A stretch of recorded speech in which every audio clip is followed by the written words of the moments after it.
Это Таджир Абдурусул, ей 60 лет, заключена в тюрьму за свою веру. Это ее фотография, найденная в полицейских файлах Синьцзяня, кладезь просочившихся внутренних документов китайского правительства, разоблачающих массовые задержания уйгурских мусульман.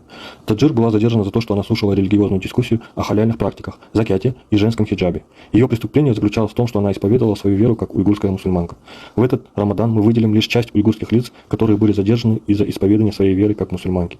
В Международный женский день мы вспоминаем уйгурских женщин, которых заставили замолчать, задержали и стерли из памяти их за их убеждения. Их голоса имеют значение, их истории должны быть рассказаны.